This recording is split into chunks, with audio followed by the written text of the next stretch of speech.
지인에게 돈을 빌려줬는데 어느 날 갑자기 개인회생을 신청했다. 그럼 빌려준 돈은 돌려받지 못하는 건가요? 네, 꼭 그렇지는 않습니다.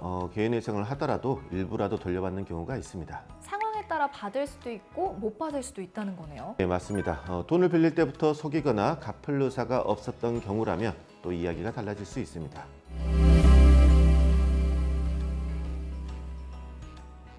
안녕하세요. 법무법인 태신의 개인회생 파산 전문 브랜드 클리어에서 인사드립니다. 저는 MC 소희원이고요. 안녕하세요. 여러분의 개인회생 파산을 클리어하게 해결해드리는 법무법인 태신의 장훈 변호사입니다.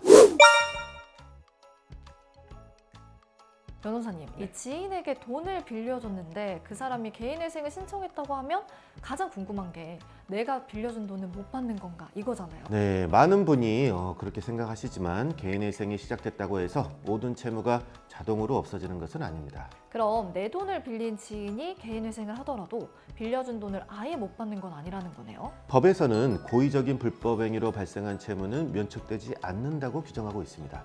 쉽게 말해 처음부터 속이거나 갚을 생각 없이 돈을 빌린 경우라면 개인회생을 하더라도 그 빚이 그대로 남을 수 있습니다. 이런 채무를 비면책 채권이라고 부르는데요. 비면책 채권은 개인회생이나 파산 절차를 거치더라도 법적으로 없어지지 않고 계속 남게 됩니다. 돈을 빌린 지인이 단순히 돈을 못 갚는 상황이 아니라 애초에 속이고 돈을 빌린 경우라면 사기로 볼 수도 있는 건가요? 네, 그렇습니다.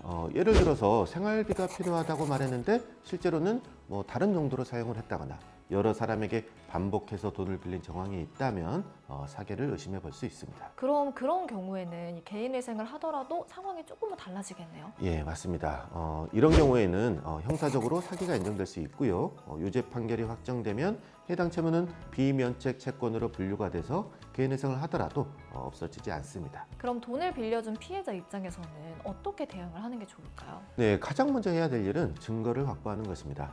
예를 들어서 카카오톡 대화나 문자, 통화 기록, 돈을 빌릴 때 했던 그런 말들이 굉장히 중요한 자료가 되는 것입니다. 돈이 실제로 오간 기록도 필요하겠죠? 네, 맞습니다. 계좌 이체 내역이나 차용증 같은 자료는 돈의 흐름을 보여주는 핵심 증거가 됩니다. 이런 자료들이 갖춰지면 형사 고소도 검토할 수가 있습니다. 채무자의 개인회생 절차에서도 확인해야 할 부분이 있을까요? 개인회생을 신청하면 채무자가 자신의 빈 목록을 법원에 제출하게 되는데요. 그 목록에 내가 빌려준 돈이 포함되어 있는지 확인하는 것이 중요합니다. 만약 그 빚을 목록에 넣었다면 회생 절차에서 같이 조정받겠다는 그런 의미입니다. 반대로 목록에 포함하지 않았다면 그 채무는 회생 절차와 별도로 갖겠다는 의미로 해석될 수 있는 겁니다. 그럼 내가 빌려준 돈이 회생 절차에 포함됐는지도 중요한 부분이겠네요. 혹시 이런 경우에 상환 약속을 문서로 받아두면 도움이 될까요? 실제로 변제 합의서나 변제 일정표를 작성해 두는 것이 도움이 되는 경우가 많습니다. 합의서를 쓸 때 어떤 점을 꼭 넣어야 될까요? 네, 변제 합의서를 작성할 때는 원금 금액 그리고 변제 날짜, 변제 방식 같은 내용을 구체적으로 적어두는 것이 중요합니다. 그리고 반드시 당사자의 서명을 받아두어야 합니다. 네, 그래야 나중에 문제가 생겼을 때 증거로도 사용할 수가 있겠네요. 맞습니다. 말로 약속하는 것보다 문서로 정리해 두는 것이 훨씬 안전합니다. 그래도 현실적으로 돈을 돌려받기 어려운 경우도 있을 것 같은데요. 네, 있습니다. 예를 들어서 돈을 빌려준 지 10년이 지나서 소멸시효가 완성된 경우에는 법적으로 청구가 불가능해집니다. 또 차용증이나 계좌이체처럼 돈을 빌려준 사실을 입증할 자료가 없는 경우에 사기 정황이 인정되지 않아서 회생이나 파산으로 채무가 정리되는 경우도 있습니다.